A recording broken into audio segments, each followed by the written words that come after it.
Hello students, तो आज discuss करने वाले हैं फर्स्ट 50 एमसीक्यू जो कि हमने फर्स्ट लेक्चर में डिस्कस नहीं किए थे। उससे पहले आप चैनल पर नए हैं तो चैनल को सब्सक्राइब करें और वीडियो को ज़्यादा से ज़्यादा शेयर करें जिससे अदर स्टूडेंट की भी हेल्प हो सके। तो आइए आज का टॉपिक स्टार्ट करते हैं। फर्स्ट एमसीक्यू देखिए, process of coordination must begin in the earlier stage of. जो मेरा कोऑर्डिनेशन है वो कहाँ से स्टार्ट होता है? फर्स्ट स्टेज में, अर्लियर स्टेज में। तो भाई देखिए, सबसे पहले यहाँ पर मेरा मैनेजमेंट का जो फंक्शन होता है वो प्लानिंग होता है, लास्ट फंक्शन कंट्रोलिंग होता है। तो जो मेरा कोऑर्डिनेशन स्टार्ट होता है वो कहाँ से हो जाता है? जैसे ही मैं प्लानिंग करनी स्टार्ट करता हूँ वहीं से मेरा कोऑर्डिनेशन भी स्टार्ट हो जाता है। तो इसलिए यहाँ पर ऑप्शन बी मेरा करेक्ट आंसर होगा। सेकंड देखिए, coordination must be carried on through the entire process of management from dash to dash. अब गाइस देखिए, मेरा कोऑर्डिनेशन एंटायर प्रोसेस के लिए क्या है, यहाँ पर इसेंशियल रोल प्ले करता है मैनेजमेंट के। तो और यहाँ पर जो मेरे मैनेजमेंट के फंक्शन है वो कौन है? फर्स्ट प्लानिंग और लास्ट कौन है? कंट्रोलिंग। इसलिए यहाँ पर प्लानिंग से लेकर कंट्रोलिंग तक यहाँ पर कोऑर्डिनेशन मेरा कैरिड आउट होता है। तो सिंपली मैं कह सकता हूँ मेरा ऑप्शन ए यहाँ पर करेक्ट आंसर होगा, प्लानिंग टू कंट्रोलिंग। थर्ड देखिए, dash leads to higher job satisfaction. Higher job satisfaction किस केस में होगा गाइस? कोई भी एम्प्लॉय मेरी ऑर्गेनाइजेशन में जो अवेलेबल है यदि वो मोटिवेटेड है तो उस केस में क्या होगा? यहाँ पर हायर जॉब सेटिस्फैक्शन होगी। ऑप्शन डी यहाँ पर करेक्ट आंसर होगा। थर्ड देखिए, the last but not least important principle of direction. यहाँ पर जो मेरा डायरेक्शन है उसका इंपॉर्टेंट प्रिंसिपल क्या होगा कि जो भी मेरे सुपीरियर के द्वारा मुझे डायरेक्शन प्रोवाइड कराया जा रहा है मैं उसको क्या करूँ? सिंपली फॉलो करूँ।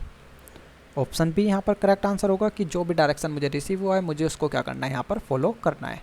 The process of communication start with. Communication process किससे स्टार्ट होता है? सेंडर से। यहाँ पर कोई भी जो सेंडर है वो जब तक अपने मैसेज को सेंड नहीं करेगा आगे रिसीवर को, जब तक मेरा कम्युनिकेशन प्रोसेस जो है स्टार्ट नहीं होगा। बीच में उसको मीडियम डिसाइड करना होता है कि किस मीडियम के थ्रू वो अपने मैसेज को सेंड करना चाहता है।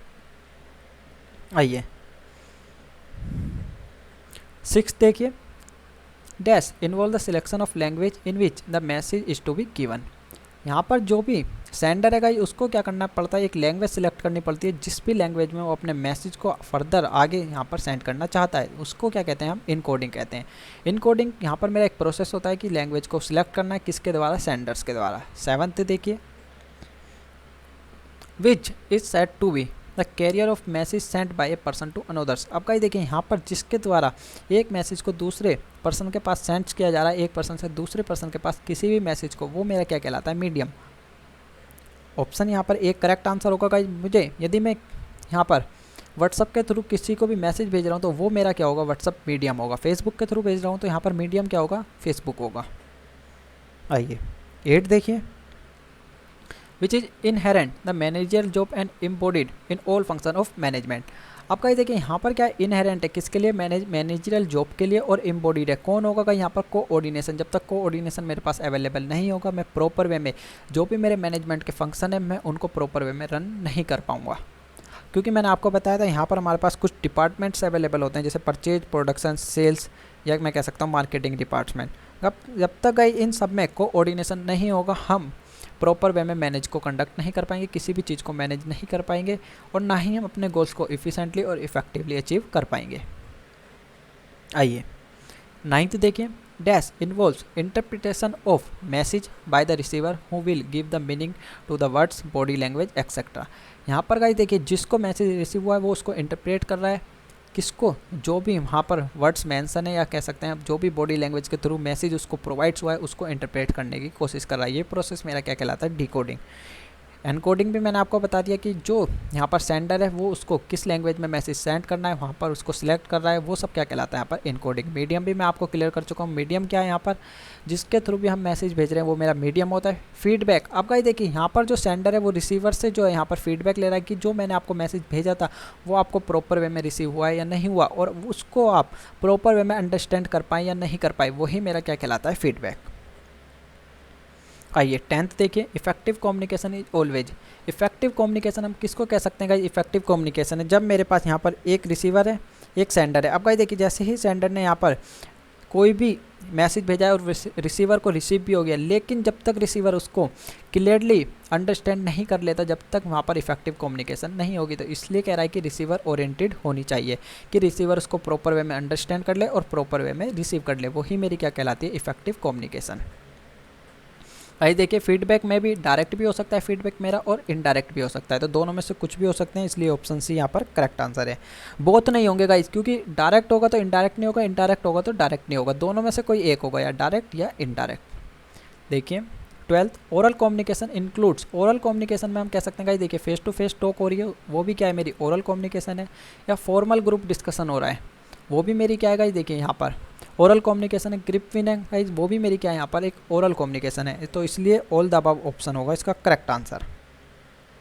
13 देखिए dash is defined as the process of obtaining and maintaining the capable and competent people to fill all the position from the top to operative level. अब गाइस देखिए यहाँ पर हम क्या कर रहे हैं, जो भी हमारे पास एम्प्लॉय अवेलेबल है और जो हम कह सकते हैं सिंपली कि जिस जॉब के लिए बेटर है उस जॉब पे हम उसको पुट कर रहे हैं, तो वो मेरा क्या कहलाता है प्रोसेस यहाँ पर स्टाफिंग। हमने देखा था जब हमने स्टाफिंग डिस्कस किया था कि हम राइट पर्सन को राइट जॉब पर पुट कर रहे हैं, वही प्रोसेस मेरा यहाँ पर क्या है स्टाफिंग। ऑप्शन ए यहाँ पर करेक्ट आंसर होगा। 14 देखिए man power planning is also known as, man power planning को हम क्या कह सकते हैं ह्यूमन रिसोर्स प्लानिंग HRP।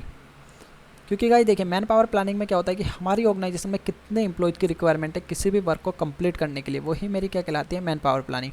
और ह्यूमन रिसोर्स प्लानिंग में भी हम क्या करते हैं कि मेरे पास कितने वर्कर अवेलेबल होने चाहिए मेरी ऑर्गेनाइजेशन में, मेरी कंपनी में, तो सेम दोनों का यहाँ पर वर्क होता है, इसलिए हम कहते हैं ऑप्शन सी यहाँ पर करेक्ट आंसर है।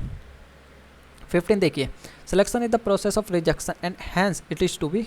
अब गाइस देखिए यहाँ पर हम क्या कह सकते हैं सिलेक्शन जो मेरा प्रोसेस है एक रिजेक्शन का प्रोसेस है, क्योंकि गाइस देखिए जब हम रिक्रूटमेंट करते हैं तो उस केस में क्या होता है मेरे पास जो है लार्ज अमाउंट में एप्लीकेशन रिसीव होती हैं। अब हम उसमें से क्या कर रहे हैं कुछ एप्लीकेशन को सिलेक्ट कर रहे हैं जो हमारी ऑर्गेनाइजेशन के लिए बेटर है, तो वो मेरा क्या कहलाता है यहाँ पर हम कह सकते हैं जो मेरा सिलेक्शन है एक नेगेटिव प्रोसेस है। ऑप्शन बी यहाँ पर करेक्ट आंसर होगा गाइस। काफ़ी टाइम से एग्जाम में पूछा जाता है और पूछ भी सकता है 1 मार्क्स में, अब MCQ में पूछ सकता है, पहले 1 मार्क्स में डायरेक्ट पूछा जाता था कि सिलेक्शन एक नेगेटिव, सिलेक्शन जो है यहाँ पर हमारा रिजेक्शन का प्रोसेस है, बताइए क्यों है, क्योंकि यहाँ पर हम कह सकते हैं एक नेगेटिव प्रोसेस है। 16 देखिए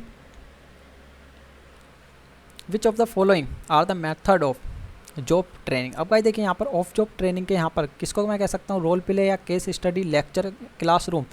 भाई देखिए यहाँ पर जो ये तीनों चीज़ मेरे पास अवेलेबल है ये किसकी है ऑफ जॉब ट्रेनिंग की है, क्योंकि भाई देखिए ऑफ जॉब में क्या होता है कि यहाँ पर हम प्रैक्टिकल नॉलेज प्रोवाइड नहीं करा रहे, सिर्फ और सिर्फ क्या कर रहे हैं उसको थ्योरी से रिलेटेड नॉलेज प्रोवाइड करा रहे हैं। अब भाई देखिए वो कोई रोल प्ले कर रहा हो, यहाँ पर हम कह सकते हैं कोई केस स्टडी को सोल्व कर रहा हो या कोई लेक्चर ले रहा हो, तीनों ही मेरे क्या कहलाते हैं यहाँ पर of job training. Option D यहाँ पर करेक्ट आंसर होगा। देखिए 17 देखिए external source of recruitment include. External यहाँ पर सोर्स ऑफ रिक्रूटमेंट का क्या गाइस मैंने आपको बताया था, रिक्रूटमेंट का सिंपली मीनिंग क्या है कि हम जो है इनवाइट कर रहे हैं किसको एम्प्लॉयज़ को कि आप आइए हमारी ऑर्गेनाइजेशन में जॉब के लिए अप्लाई कीजिए। तो गाइस देखिए वो एम्प्लॉयमेंट एक्सचेंज के थ्रू भी हो सकता है, एडवर्टाइजमेंट के थ्रू भी हो सकता है, या एम्प्लॉयज वॉक इन भी हो सकती है, इसलिए ऑप्शन डी यहाँ पर करेक्ट आंसर होगा। गाइस इसके बारे में आपको नॉलेज चाहिए तो आप जाकर लेक्चर को देख सकते हैं। 18 देखिए the process of increasing the knowledge and the skills of an employee for doing a particular job is known as. कहीं देखिए मैंने आपको बताया था यदि हम हमारे एम्प्लॉय को किसी भी एक पर्टिकुलर वर्क से रिलेटेड नॉलेज प्रोवाइड करा रहे हैं या उसकी स्किल्स को यहाँ पर बूम कर रहे हैं तो वो मेरी क्या होती है ट्रेनिंग होती है, इसलिए ऑप्शन ए यहाँ पर करेक्ट आंसर होगा। गाइस कभी भी किसी एक पर्टिकुलर वर्क की बात कर रहा है तो वो मेरी ट्रेनिंग होगी, और ऑल ओवर डेवलपमेंट की बात कर रहा है एम्प्लॉयज़ के तो वो मेरा क्या होता है डेवलपमेंट होता है। आइए 18 देखिए the process which involves growth of an employee. अब गाइस देखें यहाँ पर मैंने आपको बताया कि क्या कह रहा है कि एम्प्लॉय की ग्रोथ होनी चाहिए, तो ऑल ओवर ग्रोथ हो रही है। ग्रोथ का किसी भी एक पर्टिकुलर वर्क से रिलेटेड नहीं होती, जो मेरे पास एम्प्लॉय अवेलेबल है उसकी ऑल ओवर ग्रोथ होती है, इसलिए ऑप्शन बी यहाँ पर करेक्ट आंसर होगा। 20 देखिए dash refers to assigning rank and responsibility. अब गाइस यहाँ पर हम क्या कर रहे हैं कि रैंक और रिस्पॉन्सिबिलिटी को असाइन कर रहे हैं कि आपको कौन सा वर्क और कौन सी पोस्ट पर अपने वर्क को कंप्लीट करना है, तो वो मेरा सिंपली क्या कहलाता है प्लेसमेंट। ऑप्शन डी यहाँ पर करेक्ट आंसर है। 21 देखिए which activity bring the job seeker and employer in contact with one another. Guys देखिए यहाँ पर कौन सी एक्टिविटी जो है मेरी कहलाती है जहाँ पर जो मेरे पास एम्प्लॉय है वो एम्प्लॉयर है वो एम्प्लॉय के साथ कॉन्टैक्ट में आता है और यहाँ पर अपनी जॉब के लिए यहाँ पर क्या कि बंदों को सर्च करता है, सिंपली मैं कह सकता हूँ कि एम्प्लॉयज़ को सर्च कर रहा है एक पर्टिकुलर जॉब के लिए, तो वो मेरा क्या कहलाता है रिक्रूटमेंट। मैंने आपको बताया था रिक्रूटमेंट का मीनिंग ही क्या है कि हम जो है पर्सन को यहाँ पर मैं किसी भी कह सकता हूँ कि एम्प्लॉयज़ को हम इन्वाइट कर रहे हैं कि आप आइए हमारी कंपनी में अप्लाई कीजिए जॉब के लिए। ऑप्शन ए यहाँ पर करेक्ट आंसर होगा। आइए 22 देखिए the process of choicing candidates who best meet the qualification and requirement of the job. भाई देखिए यहाँ पर क्या है कि हम कैंडिडेट्स को जो है सिलेक्ट कर रहे हैं, मैं कह सकता हूँ चॉइस कर रहे हैं किसके लिए, जो हमारी रिक्वायरमेंट के अकॉर्डिंग बेटर है, या जो हमने क्वालिफिकेशन वहाँ पर प्रिस्क्राइब की थी कि हमारी कंपनी को इस क्वालिफिकेशन के अकॉर्डिंग यहाँ पर एम्प्लॉयज़ की रिक्वायरमेंट है, हम उसके अकॉर्डिंग यहाँ पर कैंडिडेट्स को जो है चॉइस कर रहे हैं, वो मेरा क्या कहलाता है, सिलेक्शन। ऑप्शन बी यहाँ पर करेक्ट आंसर होगा। आइए 23 देखिए, the process of involve seeking and attracting A pool of people from which qualified candidates for job vacancy can be selected. अब भाई देखिए यहाँ पर क्या कह रहा है, job vacancy can be selected, जो हम जॉब वैकेंसी उनको सिलेक्ट कर रहे हैं, तो यहाँ पर सिंपली मैं कह सकता हूँ रिक्रूटमेंट। मैंने आपको बताया था कि कोई भी कैंडिडेट से हम क्या कर रहे हैं, इनवाइट कर रहे हैं कि आप आइए हमारी कंपनी में अप्लाई कीजिए, किसके लिए, जॉब के लिए। तो यहाँ पर ऑप्शन ए मेरा क्या होगा, करेक्ट आंसर होगा। आइए 24 देखिए, which one is not the step in the staffing process. अब गाइस देखिए स्टाफिंग प्रोसेस की यहाँ पर क्या है कि मेरी जो स्टेप्स नहीं होगी, स्टाफिंग में हमने देखा था कि मैन पावर की हमें प्लानिंग करनी होती है कि कितने एम्प्लॉयज मेरे पास अवेलेबल होनी चाहिए मेरी ऑर्गेनाइजेशन में, हम उनको ट्रेनिंग प्रोवाइड कराते हैं, उनका सिलेक्शन करते हैं, लेकिन एजुकेशन जो है हम वहाँ पर प्रोवाइड नहीं कराते। तो एजुकेशन जो है वो मेरा स्टाफिंग प्रोसेस का पार्ट नहीं होगा, इसलिए ऑप्शन डी यहाँ पर करेक्ट आंसर है। 25 देखिए, the basic internal source of recruitment. Basic internal source of recruitment के केस में गाइस हमने 3 चीज़ें डिस्कस की थी, ट्रांसफर, प्रमोशन या डिपार्टमेंट, या हम कह सकते हैं ले ऑफ। सिंपली डिपार्टमेंट्स को हम ले ऑफ भी कह सकते हैं। तो ऑप्शन डी यहाँ पर मेरा करेक्ट आंसर होगा, तीनों ही इसमें क्या होते हैं, इन्वॉल्व होते हैं। 26 देखिए, on the job training is normally given by the. अब गाइस देखिए किसके द्वारा जो है ऑन जॉब ट्रेनिंग किसके द्वारा प्रोवाइड कराई जाती है, सुपीरियर के, क्योंकि सुपीरियर के पास क्या होता है, एक्सपीरियंस होता है, वो एक्सपीरियंस किसको ट्रांसफर कर सकता है, अपने सबऑर्डिनेट्स को। 27 देखिए, which of the following method are employed to make on job training. अब गाइस देखिए यहाँ पर क्या है कि ऑन जॉब ट्रेनिंग के कौन कौन से एग्जांपल हो सकते हैं। सिंपली मैं कह सकता हूँ कोचिंग या जॉब रोटेशन या सेल्फ इम्प्रूवमेंट प्रोग्राम। कोई भी यहाँ पर प्रोग्राम हो रहा है तो वो मेरा क्या है, ऑन जॉब ट्रेनिंग है। तो सिंपली मैं कह सकता हूँ ऑल ऑफ द अबव, कोई कोचिंग हो या जॉब रोटेशन हो या कह सकते हैं सेल्फ इम्प्रूवमेंट। आइए 28 देखिए, when A individual learn several different job with in a work unit और डिपार्टमेंट इज आल्सो नोन। अब का देखिए यहाँ पर क्या हो रहा है कि एक डिपार्टमेंट में वो क्या कर रहा है कि अलग अलग वर्क से रिलेटेड यहाँ पर स्किल्स को गेट कर रहा है, तो वो क्या होता है, जॉब रोटेशन। गाइस देखिए फॉर एग्जांपल आज हमने क्या करा कि कोई भी प्रोडक्शन है, यहाँ पर कोई भी एक डिपार्टमेंट है, फॉर एग्जांपल मान के चलते हैं सेल्स डिपार्टमेंट है। तो गाइस देखिए सेल्स डिपार्टमेंट में क्या होता है कि अलग अलग तरीके की एक्टिविटी परफॉर्म होती हैं। तो हम क्या कर रहे हैं कि एक एम्प्लॉयज़ को एक दिन हमने एक एक्टिविटी में वर्क प्रोवाइड कराया, दूसरे दिन दूसरी एक्टिविटी में, तो उस केस में क्या होता है कि वो डिफरेंट जॉब का यहाँ पर एक्सपीरियंस ले लेता है। आइए 29 देखिए, job rotation is recommended for desk manager in almost all organization. अब गाइस देखिए यहाँ पर क्या है कि जॉब रोटेशन कहाँ पर जो है सूटेबल्स होती है, मोस्ट सूटेबल मैं कह सकता हूँ सिंपली मिडिल लेवल पे। हम गाइस देखिए ना तो लोअर लेवल पे और ना ही टॉप लेवल पे जॉब को रोटेट नहीं कर सकते, सिर्फ और सिर्फ कहाँ कर सकते हैं, मिडिल लेवल पे। क्योंकि गाइस देखिए टॉप लेवल पे उसके पास प्रॉपर क्वालिफिकेशन होनी चाहिए और लोअर लेवल के लिए उसके पास जो है उस वर्क से रिलेटेड एक्सपीरियंस होना चाहिए। लेकिन मिडिल लेवल में ऐसी कोई रिक्वायरमेंट नहीं होती, क्योंकि मिडिल लेवल का वर्क ही क्या होता है, सुपरवाइज करना, गाइड करना, तो इसलिए हम यहाँ पर जॉब को ईजिली रोटेट कर सकते हैं। ऑप्शन बी यहाँ पर करेक्ट आंसर होगा। 30 देखिए, whistle blowing training is considered as a part of. Guys देखिए मैंने आपको बताया था, हमने सिर्फ और सिर्फ ऑफ जॉब ट्रेनिंग में एक ही ट्रेनिंग को डिस्कस किया था यहाँ पर, विस्टल ब्लोइंग, तो इसलिए यहाँ पर मेरा ऑप्शन ए यहाँ पर करेक्ट आंसर होगा। आइए 31 देखिए, determination of the job to which an expected candidates to be assign and his assignment to that jobs. यहाँ पर हम क्या कर रहे हैं, सिंपली मैं कह सकता हूँ कि जो हमारे पास एम्प्लॉयज अवेलेबल, जो हमने एम्प्लॉयज को यहाँ पर सिलेक्ट किया है, जिसका सिलेक्शन किया है, उसको क्या कर रहे हैं हम एक्सेप्ट कैंडिडेट्स को यहाँ पर असाइन कर रहे हैं और उसको जॉब के लिए यहाँ पर हमने क्या करा है, असाइन कर दिया। सबसे पहले हमने क्या करा, असाइन करा उसकी जो ड्यूटी है उसके अकॉर्डिंग, और उसके बाद हमने उसको असाइनमेंट जो है हमने प्रोवाइड करा दिया कि आपको ये वर्क कंप्लीट करना है। तो सिंपली वो मेरे प्रोसेस क्या कहलाता है, प्लेसमेंट। रिपीटेड MCQ है, सिर्फ और सिर्फ लैंग्वेज चेंज की हुई है यहाँ पे।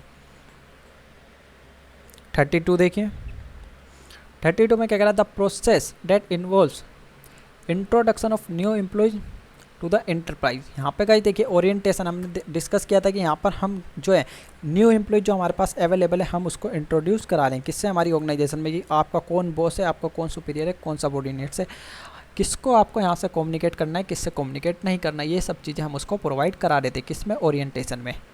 ऑप्शन ए यहाँ पर करेक्ट आंसर होगा। 33 देखिए, the first step in the organization process. Organizing process में यहाँ पर गाइस देखिए फर्स्ट स्टेप मेरी क्या होती है, आइडेंटिफाई ऑफ वर्क। सबसे पहले मुझे आइडेंटिफाई करना होता है अपने वर्क को, एंड देन मैं क्या करता हूँ, डिवाइड करता हूँ एंड देन ग्रुपिंग कर देता हूँ। तो फर्स्ट स्टेप क्या होगी मेरी ऑर्गेनाइजिंग प्रोसेस के केस में, identifying of work. Option C यहाँ पर करेक्ट आंसर होगा। सेकंड स्टेप पूछता है तो गाइस देखिए यहाँ पर क्या होगी मेरी division of work. Third step पूछता है तो यहीं पे क्या हो जाती है मेरी ग्रुपिंग ऑफ वर्क। तो इसलिए आपको ध्यान रखना है कि आपसे कौन सी स्टेप पूछ रहा है। 34 देखिए, dash involve deciding in advance what is to be done, where and how and by whom it is to be done. यहाँ पर कब, किसके द्वारा, क्यों, कैसे कंप्लीट किया जाएगा, ये सब बातें किस में होती हैं गाइस, प्लानिंग में। ये कौन सा वर्क कब, किसके द्वारा, क्यों कंप्लीट किया जाएगा, वो सब बातें हम क्या करते हैं प्लानिंग में, हम एडवांस में ही डिसाइड कर लेते हैं। कुछ प्रेमिसेस को ध्यान में रख लेते हैं, कुछ बेसिक अजम्पशन को ध्यान में रखते हुए हम जो है एडवांस में डिसाइड कर लेते हैं। तो ऑप्शन सी यहाँ पर करेक्ट आंसर है। 35 देखिए, which is the primary function of management. Primary function of management क्या है गाइस, बताने की कोई भी रिक्वायरमेंट नहीं है। फर्स्ट फंक्शन मेरा प्लानिंग, लास्ट फंक्शन कंट्रोलिंग।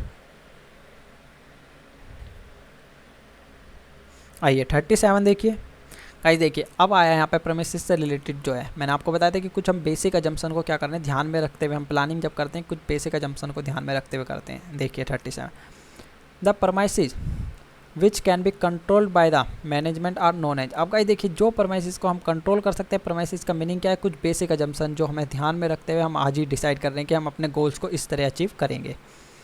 तो गाइस देखिए जिसको कंट्रोल कर सकता है मैनेजर, वो मेरी क्या होगी, कंट्रोलेबल प्रेमिसेस होगी। ऑप्शन सी यहाँ पर करेक्ट आंसर होगा।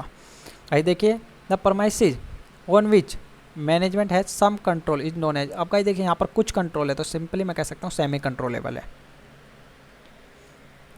39 देखें, the premises over which a firm has no control are known as. अब गाइस देखिए यहाँ पर फर्म का कोई भी कंट्रोल नहीं है, the premises over which a firm has no control. तो यहाँ पर मैं सिंपली क्या कह सकता हूँ, अनकंट्रोलेबल होगी। जब गाइस देखिए यहाँ पर फर्म का कंट्रोल ही नहीं है उन प्रेमिसेस के ऊपर, तो वहाँ पर सिंपली क्या होगी, अनकंट्रोलेबल होगी। 40 देखिए, planning function is pervasive in the sense of it is perform manager eight. भाई देखिए प्लानिंग फंक्शन परवेसिव फंक्शन हम क्यों कहते हैं, क्योंकि प्लानिंग की जो रिक्वायरमेंट है वो किसी एक लेवल पे नहीं होती कि हमें सिर्फ और सिर्फ टॉप लेवल पे होगी या लोअर लेवल पे होगी या मिडल लेवल पे होगी। ऑल लेवल पे हमें प्लानिंग की रिक्वायरमेंट होती है। भाई यहाँ पर कंट्रोलिंग की भी ऑल लेवल पे हमें रिक्वायरमेंट होती है। मैंने आपको बताया था कोई भी फंक्शन हो यहाँ पर मेरा ऑल लेवल पे हमें रिक्वायरमेंट होती है, मैनेजमेंट का कोई भी फंक्शन हो। तो इसलिए सिंपली क्या कह रहा है यहाँ पर, ऑप्शन ए करेक्ट आंसर होगा कि ऑल लेवल पे हमें रिक्वायरमेंट होती है। 41 देखिए, which of the following is not a function of manager. अब कहीं देखिए यहाँ पर मैनेजर का फंक्शन क्या होता है, ऑर्गेनाइजिंग, लीडिंग, प्लानिंग। यहाँ पर किसके फंक्शन है, मैनेजर के। लेकिन गाइस डिजाइनिंग मैनेजमेंट का यहाँ पर फंक्शन नहीं होता, मैनेजर का डिजाइनिंग फंक्शन नहीं होता। हम कोई भी मैनेजर अपॉइंट कर रहे हैं तो उसको ये नहीं कहेंगे बेटा तू ये डिज़ाइन बना के दिखा, या यहाँ पर कमल का फूल बना के दिखा, या तू कोई एक बर्ड्स बना के दिखा। यहाँ पर उस टाइम डिजाइनिंग नहीं करवाएंगे, ध्यान रखिएगा इस बात को। आइए 43 देखिए, हर्नी फ्यूल लेट डाउन। अब गाइस देखिए हर्नी फ्यूल बताने की कोई भी रिक्वायरमेंट नहीं है। हर्नी फ्यूल ने हमारे पास कितने प्रिंसिपल दिए थे, 14 प्रिंसिपल्स। 44 देखिए, which function is regarded as the essential of management. भाई देखिए इसेंशियल किसके लिए इसेंशियल है, मैनेजमेंट के लिए। कौन होगा, कोऑर्डिनेशन। जब तक हमारे पास कोऑर्डिनेशन नहीं होगा, जो मेरे फंक्शन है मैनेजमेंट के, मैं उनको प्रॉपर वे में कंडक्ट नहीं कर पाऊंगा। Planning, organising, controlling, directing, staffing, इन सबको मैं लिंक नहीं कर पाऊंगा आपस में।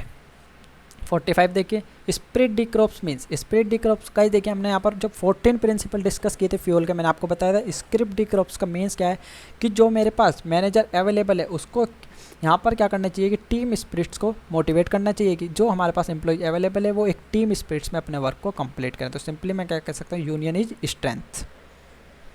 ऑप्शन ए यहाँ पर करेक्ट आंसर होगा। 46 देखिए, प्लानिंग इज। प्लानिंग क्या है, मेरा प्राइमरी फंक्शन है। गाइस देखिए दोनों तरीके से पूछ सकता है, अभी हमने देखा था गाइस देखिए यहाँ पर which is the primary function of management, हमने देखा था प्लानिंग। अब गाइस देखिए यहाँ पर क्या कह रहा है, प्लानिंग इज ए, तो प्राइमरी फंक्शन। गाइस सिर्फ और सिर्फ लैंग्वेज चेंज करते हैं। एमसीक्यू काफ़ी टाइम्स क्या होते हैं कि रिपीटेड एमसीक्यू होते हैं, सिर्फ और सिर्फ आपसे लैंग्वेज चेंज करके वो पूछ सकता है एग्जाम में। 47 देखिए, which of the following is not part of staffing. Staffing का पार्ट कौन नहीं है? देखिए स्टाफिंग में हमने देखा था रिक्रूटमेंट भी किया था, हमने सिलेक्शन भी किया था, उनकी ट्रेनिंग प्रोवाइड भी कराई थी अपने अपने एम्प्लॉयज़ को, और वहाँ पर हमने उनका डेवलपमेंट भी किया था, लेकिन हमने पब्लिसिटी नहीं की थी उनके एम्प्लॉयज़ की हम पब्लिसिटी क्यों करेंगे गाइस यहाँ पर स्टाफिंग में? तो सिंपल सा ऑप्शन ए यहाँ पर करेक्ट आंसर होगा। 48 देखिए, which of the following is not an external source of recruitment. क्या कह रहा है यहाँ पर कि not an external source of recruitment. Guys notes का ध्यान रखिएगा, यहाँ पर क्या होता है ना कि हम नोट को ध्यान नहीं देते कि एक्सटर्नल सोर्स ऑफ रिक्रूटमेंट, ये लो टिक, नहीं, ध्यान रखिएगा नोट ऑफ कह रहा है note an external source of recruitment. तो एक्सटर्नल में कौन कौन आता है मेरा? एडवर्टाइजमेंट आता है, कैजुअल कॉलर्स आता है, रिकमेंडेशन ऑफ एम्प्लॉयज आता है, लेकिन प्रमोशन गाइस यहाँ पर क्या होता है मेरा? इंटरनल सोर्स होता है, और ये भी कह भी क्या रहा है कि नोट एन एक्सटर्नल सोर्स यानी इंटरनल सोर्स। तो ऑप्शन सी यहाँ पर करेक्ट आंसर होगा। काफ़ी बार मिस्टेक्स होती है गाइस, हम नोट्स देखना भूल जाते हैं, यहाँ पर मेरे साथ तो खासकर होती है ये गलती। 49 देखिए, the process of selection training promotion etcetera of employee is stated as. अब गाइस देखिए ये सब कहाँ पर हम करते हैं? स्टाफिंग में। स्टाफिंग में हम क्या करते हैं? उसको सिलेक्शन करते हैं, ट्रेनिंग प्रोवाइड कराते हैं, उसका प्रमोशन करते हैं, उसका डेवलपमेंट करते हैं, ये सब चीज़ हम कहाँ पर इंक्लूड करते हैं? स्टाफिंग में। तो मैं सिंपली कह सकता हूँ यहाँ पर ऑप्शन डी मेरा क्या होगा? करेक्ट आंसर होगा। 50 हम डिस्कस कर चुके हैं। इफेक्टिवनेस का मीनिंग क्या होगा? कि जो मेरा वर्क है वो टाइम पर कंप्लीट होना चाहिए, कॉस्ट कितनी भी आए, लेकिन इफिशेंटली का। अब गाइस देखिए यहाँ पर आपसे क्या पूछा था इसने? इफेक्टिवनेस का पूछा था, लेकिन गाइस यहीं पे ऑन द अदर हैंड वो यदि इफिशेंटली कर देता है, एमसीक्यू क्रिएट्स हो सकता है डेफिनेटली कि इफिशेंटली बताइए।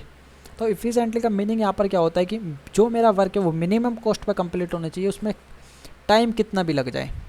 आई होप कि गाइस आपको ये चीज़ ईजिली क्लियर हुई होगी। यदि फिर भी कोई डाउट है तो आप मेरे नीचे व्हाट्सअप नंबर हो रहा है, इस पर मुझे व्हाट्सअप कर सकते हैं, या गाइस आप नीचे आपको टेलीग्राम चैनल का लिंक भी मिल जाएगा, आप टेलीग्राम चैनल को ज्वाइन कर सकते हैं। मिलते हैं गाइस नेक्स्ट लेक्चर में। Tata bye bye, see you. अब जो भी हम यहाँ पर एमसीक्यू डिस्कस करेंगे, चैप्टर वाइज एमसीक्यू डिस्कस करेंगे।